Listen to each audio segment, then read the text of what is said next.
Are you ready to listen to a podcast? Here comes the Playhouse Podcast, thanks to Bradshaw and Bryan Law Offices. Find, subscribe, and listen. Wednesday morning went down memory lane. What was your favorite costume when you were a little kid? Your favorite Halloween costume? These were great. That's coming up a little bit later on in the podcast. Here we go. Hey, it's Cat and JJ up in the Playhouse, and time for Drunk Adult or Little Kid. You take a scenario, and then you go, wait, they could have been a super hammered adult or just a dopey little kid. You figure it out. You win big. Jill is going to play with us this morning. Hey, Jill. How you doing? Good. How are you guys doing? Good, thanks. Things are good in here. What are you doing right now? Are you working? It sounds like maybe you're on the road. No, it's my day off. So I pulled to the side of the road, like earlier on the show you guys talked about. Oh, yeah. I can't believe how many people pull over for the contest that we do, which is great. But if it was me, I'm thinking to myself, if I'm going down the highway right now, like I'm probably just playing on Bluetooth. I'm Yeah. I feel like I'm really, really good at multitasking. I'd be rolling through red lights. I'd be so excited that I'm talking to you guys. We don't Oh my want God. that. You should see our excitement, Jill. So here it comes. Drunk adult or little kid. I just ran a red light right now. So I'm going to give you the scenario, and then you've just got to get 2 out of 3 right, and we'll make sure you're a winner. All right? So we start with Daniel, Perfect. who had called earlier. This is his dig. I got mauled by a police dog. Okay, did he get mauled by a police dog, though, as a drunk adult or a little kid? What do you think? Drunk adult. I would have said drunk adult, too, but... I mean, did they turn those dogs loose ever on a kid? I don't. It's usually I don't think. I would so. hope not. like an adult in that suit, right? Those are huge dogs. Those are huge dogs. Aren't you always puzzled when like a cop will handcuff like a 7-year-old instead of like When do you see this? like on the new? It'll make the I know. news. I haven't seen that yet. Yeah. Just where Cat lives, apparently. So, Google it. Daniel, drunk adult or little Yeah. kid here? I was a little kid. Oh my my dad was on the God. police force in a No. small town in 1998 when they got their first police dog. The people they got the dog from did the demonstration with the guy in the padded suit. Right. My dad took me to watch, and my dad asked if I wanted to try, and I tried to say no because I was only 10, but next thing I know, I was in the suit. I was terrified as that dog latched on. All the other officers were laughing at how terrified I was. Right. Ultimately, I got the last laugh, though, because I pissed all through their padded suit from sheer terror. There it is. Nothing like Tinkle revenge. All right, 0 for 1. Got her on the table here to make it a winner. This is Heather. We got to figure out what's going on in her life. I licked the face of a boy I had a crush on. Why not? Ooh, why not lick the face of a boy you had a crush on? Drunk adult or little kid moment here? Little kid. Okay. I'm gonna say little kid too. I would have went little kid as well. Drunk adult or little kid here, Heather? I was a drunk adult. Oh, no. I was in college and I had a major crush on this frat boy. And my sorority had a mixer with his fraternity. And we were doing karaoke. And I got up the liquid courage to ask him to sing Summer Lovin' with me from the Grease soundtrack. Well, towards the end of the song, at the sigh part, I, for some reason, ran my tongue up his face. Yeah, he was so stunned that he stopped singing. And honestly, it was like the whole party stopped. And we never spoke again. Oh. Okay. You don't, well, yeah, you just date a girl like that. You don't marry her. All right, I'm going to give you a chance for a little retribution. I've got one left. Rob wanted to get his story on. Get this right, I'm still going to give you the prizes. All right, Jill? Sounds good. Rob, tell us what happened here, bud. Oh, Rob, go ahead. I pulled my own tooth. That's it. He pulled his own tooth. I'm gonna say little kid right away. I'm saying drunk adult on this one. I feel like it has to be drunk adult because it's common for a little kid, right? Yeah, right. They just try and yank that out, especially if they want to get the tooth fairy money. Yeah. So, Rob, drunk adult or little kid? I was a little kid. Oh, my God. Technically, it was my friend. I had a loose tooth, so I tied a string to my tooth, and my friend took off on his bike, and my tooth came out. My friend looked back to see if it worked and didn't notice that he was headed to a telephone pole on his bike. Oh my God. He hit his head and ironically knocked out his own tooth. Let's begin now. I can honestly say, with my hand on a Bible, that I had no candy at all. Anyone else? I had no candy at all. I had wine, but I had no candy at all. Wow. Yeah. Great job. Not one bite. But I did make those mummy wrapped cheddar brats. Those were freaking good. Pretty good. Yeah. Do you have a lot of kids through? Yeah. Our neighborhood gets crazy, but it was almost like it wasn't as crazy as it has been in the past. And it is almost like everybody is like me and forgot it was Halloween yesterday. We had surges. I would have 10 minutes worth of kids, then nobody for 20 minutes. And then 10 minutes worth of kids and nobody for 20 minutes. So my friend Melissa, I have wood friends, the people that live in the woods and only use you for your neighborhood. And I'm fine with that because she brought some delicious wine. And so we were sitting on the couch, we were watching some crazy, scary movie, and then with Dennis Quaid, where he's like a stalker of a new couple that moves into the house, whatever. But we're talking, and it was like I was up and down and up, so I just put everything out on the front step. I'm like, I would wave at the parents, take the candy, I don't care. Lazy fools. But Liam went out with all of his friends, and on every Ring doorbell cam that they that wouldn't answer the door, they would say, "Keep being you. Happy Halloween." They would ring it. So I'm only imagining today people are going to start posting it on our Facebook page. What do you go as? He went as it was a fusion. They went under the stairs and just went through all of Derek's costumes and just made one. Because his before was a skin suit. Like he had a black skin suit and it was too cold. Too cold? To be that. So yeah, they just kind of made their own. So outside of drinking a whole bunch of wine for Halloween, anything else fun happened to you yesterday? I don't think so. Nope. Just kind of went about my business. You're going on. That's what I got left. Oh, you have left. Yeah. So okay. that's what I have. That's what I've done so far. That's awesome. I'm almost 61 hours in. So you've only been drinking liquids. That's it. Yep. Only water and black coffee since dinner on Sunday. But nice. and I feel good. I feel like they had said that there'll be a little less brain fog, and I do feel like I'm operating sharper. Yeah. But here's the bad byproduct. My breath smells like your butt. Nice. No, it's the taste in your mouth. I have to use that microphone after we're done with this show. We'll wipe it down. Not the fair. taste in my mouth for the last, I don't know. Well, just before I went to bed last night, I was like, what? I wonder. Something about, you're just burning up ketones right now for energy right now. And so it's nasty. If anyone has ever done an extended fast, the taste in your mouth, it's like I'm sucking on a battery.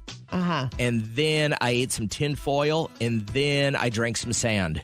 Okay. I also want to know if anybody out there uses a tongue scraper. Do you have a tongue scraper? I used to. I just brush my tongue really well now, and then at the very end of my flossing, I run the floss across my tongue. You do? And then I rinse and repeat. Okay. Because I want to get one. Yeah, they're good for you. Yeah.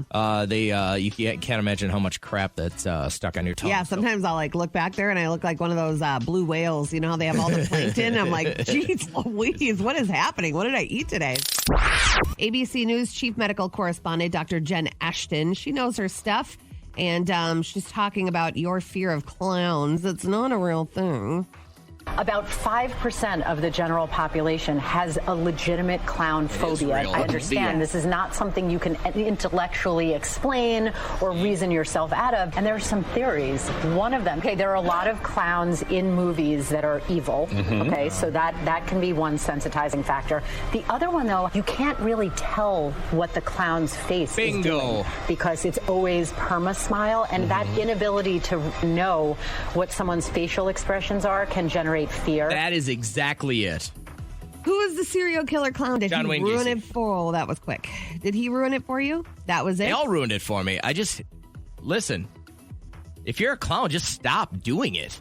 I mean, there had to have been a time that you can trace it back. Like, you're not born a racist. There are things along the route of your life that make you that. You're not born scared of clowns. I don't know what it is, man. All right, we got to fix it. It'd take a pretty good therapist to probably get it out of me. There is a new TikTok trend, and Gen Z is calling it the bird test. So I don't know if you can completely put stock into this.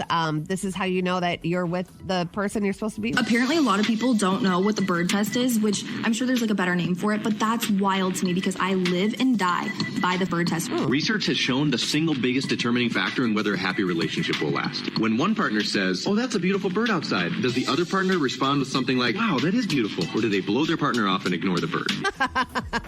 So you both have to agree, or they have to at least acknowledge that you think a bird is cool or beautiful or whatever. If I walked into my wife's office today and looked out over our backyard and said, "That's a beautiful bird," she would hit me with something. I actually know the sound she'd do. She'd be like, Yeah, right? It would be a merp. Our Thursday live show is going to be crazy. Jonas Brothers tickets at 6:35. Psychic Kim will be here at 7:35. And at 8:05, we're going to give you a chance to get on the party plane to paradise and go to Mexico with us. It'll be a big show Thursday, so get up early. Right now, let's get you back into the podcast. We're talking about this guy who literally did not even pay attention to a 3.9 magnitude earthquake because he was at Applebee's. Well, I was just slamming some Dollaritas up at Applebee's and with my friends, and it was a big shake. It was only like a couple seconds, but it was real. Everyone stopped talking. Yeah, it was heavy. It was a big one. He looked like Freddie Mercury, but his eyebrows. Eugene Levy. He is living his best life. Freddie Mercury. Listen to this guy. An earthquake hit. Yeah. And here's how he responded. Well, I was just slamming some Dollaritas up at the Applebee's. I love that. Yeah, it happened in San Francisco the other day, and he's just giving that colorful interview to the TV station. But that reminded me, I haven't been to Applebee's in years. What a shame. Been a while.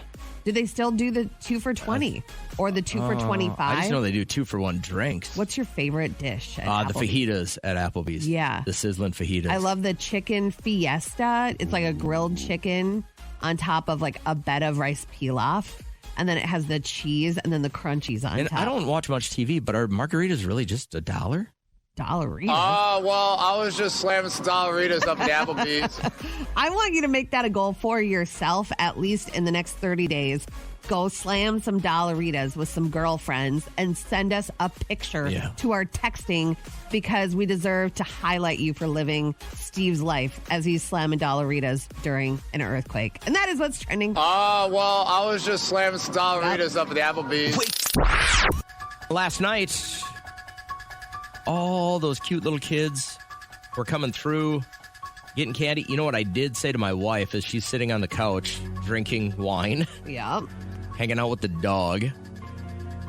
And I'm handing out candy. I did notice, and this was great, and I'm going to sound like an old fogey saying this, but manners are not dead. They are not. 99% of the kids that came to my door said, thank you. Yep. One girl was carrying, she was Dorothy, and she was carrying around a basket of apples and giving them to people at their homes. So she had a trick. She had a treat for us, for me. And so as I'm watching all these kids parade through our neighborhood, I started seeing what I thought were the best costumes. I thought, the best one that came up to my door was this giant minion. Okay. It was, and the kid inflatable? was not an inflatable, but it looked like a foam minion. Okay. And full suit, couldn't see their face at all, could hear them talk through the little mesh in the front. And we're there with a couple other kids, and I go, I want to give you candy. I don't know where to put it. They didn't have a basket or anything.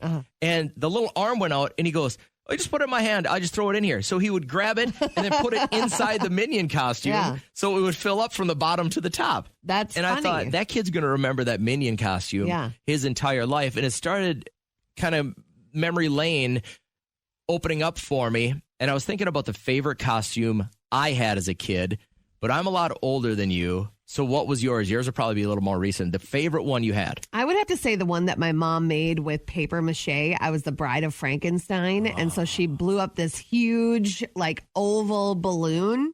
And then she put the paper mache around it, spray painted it black. And then there was that white zigzag line right up the middle. And I had to make sure that it stayed on because I was part of the little person parade that Anoka does.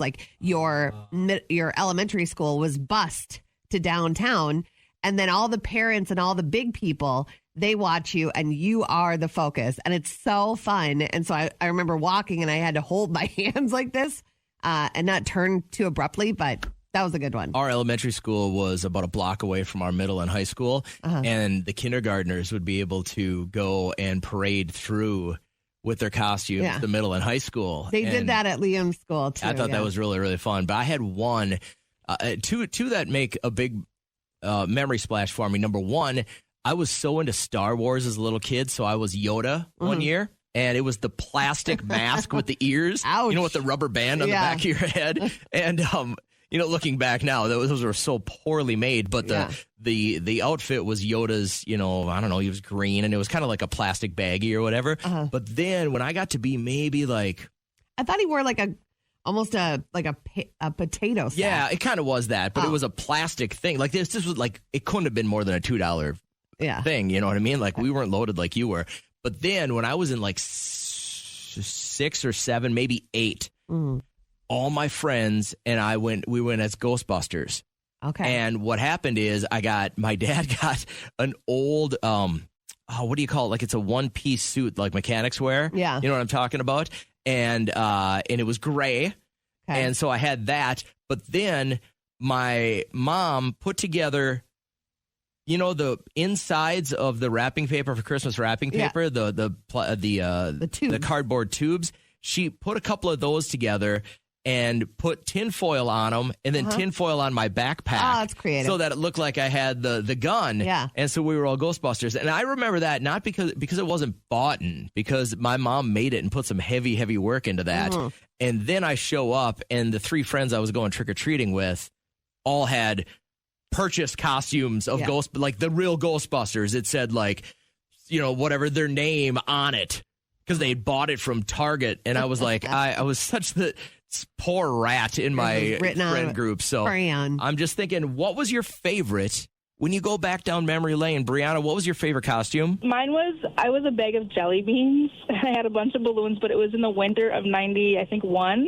Oh, the snowstorm winter. The snowstorm winter, and I had balloons coming out everywhere. It was just so fun. Yeah, it's a good memory. I like that. What was yours? If you remember, definitely text or call. So if you said spending money makes you happier, then you are winning. So they say spenders are happier in life, whether it's relationships or work life. And the savers aren't as happy. Really? So you don't like let's say you're going to go buy a new house, right? Yeah. And you found a way to talk them down $25,000. That doesn't make you instantly happy? Well, it might make you happy, but I'm more talking about like the frugal people, the people that save their money instead of experiencing life. You buy the really cheap cereal instead of the great cereal. Or you say no to like going out with friends because you want to save your money. I mean, it's always nice to be social, but you know what I think? I think I'm like in the middle, because I like to know that I'm going to be happier down the line with all the money that I put away. But you only live once, and you never know when your last day is. So are you a happier spender or saver? Oh, spender all the way. You like the retail therapy? Yeah. My mom that's how she does her days. Like she loves to go shopping. It makes her feel good. Yeah, sometimes I'll just shop, keep it for a couple of days, change my mind, return it, but I still feel good because I bought it.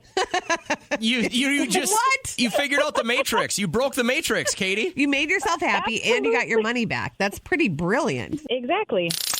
Morning, guys. Got the Playhouse of Cat and JJ, and this is Cher, right? Yeah, talking about her favorite age. So she's in her mid-70s. I think 60 is a good age. Why is 60 a good age? I don't know, because I never stopped for a minute. And I always felt like 20 years younger than my age for some reason. I don't know why.